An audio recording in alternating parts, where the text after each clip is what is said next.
All right, hey, what's happening, guys? It's Jamie. I'm on my way home. It is October 20th, 2023. I know it's the 20th Friday because it's my oldest son's 22nd birthday today. Happy birthday, Mason. So, I just got back from Miami Beach. I was in Miami Beach for about a week, almost a week, and it wasn't really enough time. And I want to talk about that trip, but not now. There's good, bad, and ugly, and I think it's worth talking about. That's probably more about investing in yourself and your family and spending some time, some quality time. I did not do that in my earlier years. I'm trying to do it more now as I get older. The girls are still young. They're only 8 and 10. They'll be, Chloe will be 11 next month. But the time goes by, right? I blink my eyes. I remember, man, I was just 20, 30 years old, like this. Bam! Going to be 50.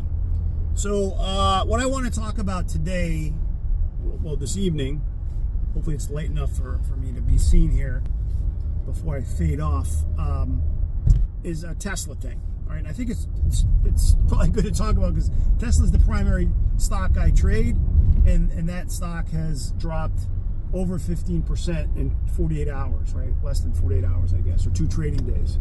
It was at 257. And I think it got down to, man, I want to say, might have been even 210 today, right? That's a lot. That's a huge drop. And whatever you want to, ramble on about of all the different factors of the margins and whether it was the earnings call and some of the things that Elon Musk said in the earnings call or world events, things that are going on in the world. I'm sure they're contributing factors, right? But let me tell you why, if you're not paying attention, what you don't know will hurt you. You ever heard that saying, well, what you don't know won't hurt them, or something like that. What they don't know won't hurt them. I want to quickly reference my airplane flight up or down to Florida, down to Miami Beach. When I was going to Miami Beach, I hit some turbulence. I'm not a big fan of flying. I'm just not. But it's necessary to get to where you need to go. And something that stuck with me this trip to Miami was not just the turbulence on the way down, but something one of the flight attendants said to me. As I was sitting there, and the seat I got, I was right by the window. I was by myself. My family was behind me because, 7 of us went. I just happened to be by myself. And as I was sitting there, hitting the turbulence, I was kind of white-knuckling the rests, right? I had actually sent my oldest son a long text message. I didn't send it. I actually wrote it up in case something happened. And I don't even know if he would have got it anyway. But I was scared. I had anxiety about this flight. I didn't scream or nothing, but I was definitely not feeling well about the trip. The thing that I was really trying to pay attention to around the flight was the other passengers, what they were doing, how they were reacting, because these people seemed to be traveling much more than myself, and I didn't want to look at my family because I didn't want my kids or anybody to see that I was concerned. And then I looked at the flight attendant.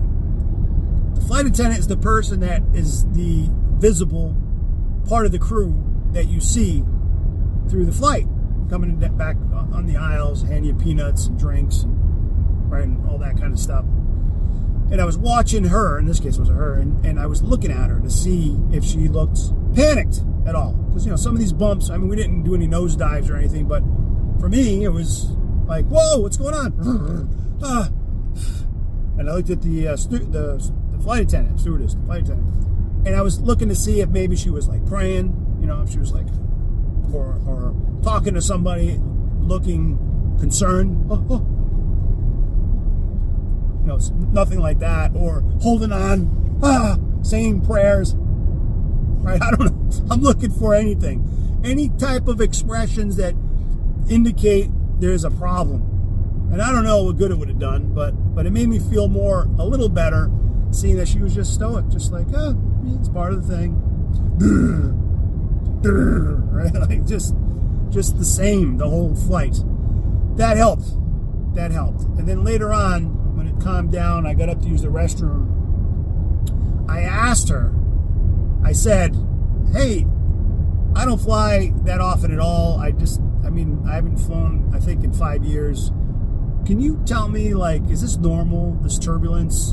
And she looked at me and she said, whenever we get turbulence, I just strap in. I strap in because the turbulence is part of the flight. And as long as you're strapped in, you're going to be fine.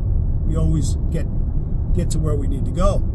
And I know it's nothing profound, but it was just like, she didn't complain. She said this is part of the journey. And she does it back and forth, all day, every day, week after week, month after month. So the turbulence that this woman has experienced for decades is something that I couldn't comprehend because I had that one little experience, and I'm not seasoned, I'm not a veteran, so it affected me greatly. And her just saying, just strap in, Buttercup, and just hang. She didn't call me Buttercup, but just strap in and hang in there, and you're gonna get where you need to go. It helped me, and it made me think about trading stocks. So when I got back from this, and a couple days ago, I got back on Monday, when Elon went into their earnings report, I was so distracted with catching up with the week I was gone, between work, the dogs, my girls' activities, things around the house, things I needed to do. I was not paying attention to the market and things that were coming up, and going to some of my resources that help me to kind of gauge what's maybe is going to come, right? Like, it's like listening to the Weather Channel and going, oh, it's going to be cold today, I better bring a coat. Maybe I should bring an umbrella, it's going to rain today. Like, you're prepared should something go wrong. Well, I didn't even know earnings were happening. Completely void that earnings were coming up, and I missed it. So I had sold my 1,000 shares of TSLQ, which is the inverse of Tesla, prematurely, because I remember thinking through the chaos of catching up, oh, maybe I should just hold 500, because I was up $1,000, $1,200 at the time when Tesla had pulled back a bit. And I was glad it pulled back a bit from 257 to 240 something. I was like, oh, this is great. Make a little money before it rallies back up. Go Tesla. So I sold my TSLQ shares, and all of them, the whole 1,000, thinking, hey, I'm locking in profits. Good job. And then I sold my covered call, made another $800 there or so, right? So I made somewhere around 2,000 to maybe, I don't know, $2,000 to $2,200 in that range, and I was happy. I was happy to do that. And then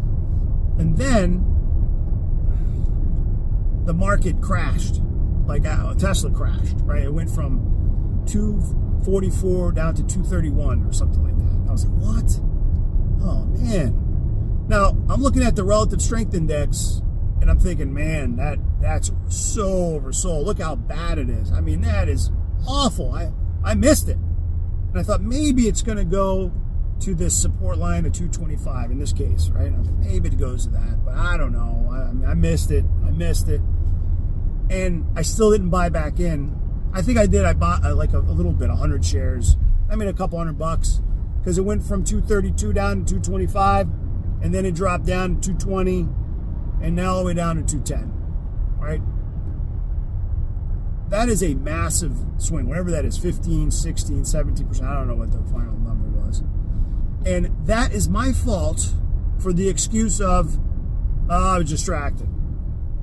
And I got myself in a position where, had I been paying attention before I exited or entered a position, now I have the shares anyway, so I wasn't going to sell them. So as the stock comes down, so does the value, like my portfolio will go down as the shares go down, right? Because now I have 200 shares. So if I have 200 shares of Tesla, and whether you have 10 or 10,000, like as the stock moves, and it's a very volatile stock, then obviously your account is going to change and shift, whether it goes up or down as the stock is falling or rising. But I'm not catching any of the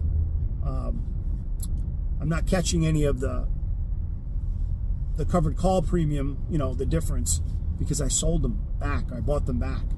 And I didn't buy more because I thought, it's too oversold for me to buy in right now. It's stupid for me to buy back in. So my only option is to tolerate the pain of what's going on right now with the share price, right? It's a very good chance, it appears, that it is going to go to 200 to 190. So what do I do? Do I sell my shares? Do I hang in there? Do I sell some covered calls? Probably. I mean, that's it. Because you can't stop a trend. It doesn't matter what it looks like. If a trend is oversold or overbought and you're thinking, it's as high or as low as it's going to go, it may continue to go that way for another couple days, hours or days or maybe even weeks. And you're getting rolled over, right? With your premiums expiring worthless, your contracts, your margin, your account's getting blown up, or you're getting squeezed out, or whether you're getting short squeezed or if it's going the other way. But you got to really be aware of this, in my opinion, and you can miss the boat, and all those profits you made are gone. Now, the only positive, I don't want to talk too long, is that if and when the shares recover, and that could be days, it could be weeks, right? Because in a couple of days it dropped basically almost $50, right? Almost, right? And it could take weeks or months or longer before it gets back up there. And it could certainly fall below the 190, 180. And if that happens, right, then there's even more pain. Now, the only thing you can really do, if you're not just exiting the position, is you can buy inverse shares, in this case TSLQ, and you can sell covered calls, because if you sell them far out, like 2 years out, the premiums, depending on how close they are to the strike price is close to the share price, those premiums will be pretty high. They'll be anywhere from 5 to 10 grand, depending where you fall, exactly how far out and how close to the share price. I find they're somewhere around 7 grand, the ones that I get, 7 or 8 grand. So when there is a move, like if I would have stayed in there, I mean, I'd be up 5 grand, right? Even though my share price would be down, my account would basically stay the same because of the difference in the delta, as well as the inverse stocks. So is it better just to hold your position with the inverse stocks, or have puts to straddle the other direction, and or to sell covered calls? I think so, because even if your profit is only a net of 10%, and what I mean by that is, let's say by some chance earnings were fantastic, and I unexpectedly, when I sold all my TSLQ and my covered calls, it shot up $30, $40, right? I'd be very happy. This conversation would be a different conversation. I'd be like, I'm a winner. Woo, I got it right. Made that prediction. You see what I did?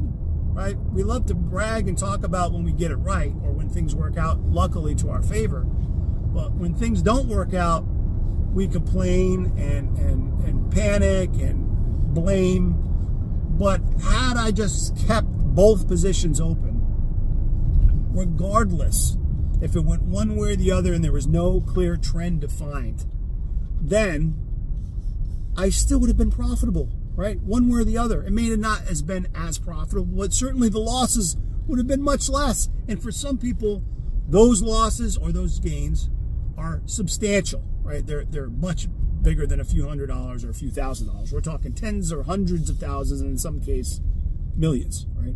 Now, I don't personally, well, actually, I stand corrected. I do know somebody that lost hundreds of millions of dollars. But for the most part, there's not a lot of people I know, right? If very few that are trading with hundreds of millions of dollars. Mostly are trading with thousands, tens of thousands of dollars in some cases. So I certainly am not happy about Tesla pulling back, because I do like the company, regardless of their CEO. Elon's mood and whatever he's running about with his ramblings about we've dug our own grave with the Cybertruck. I mean, there's just some stuff that I was like, man, why would you say that? That's like being a captain of a ship and saying, man, I hope this thing don't sink. I'm pretty sure it's going to sink. I don't know, like, come on board. It doesn't sound that reassuring. You want to be positive and upbeat.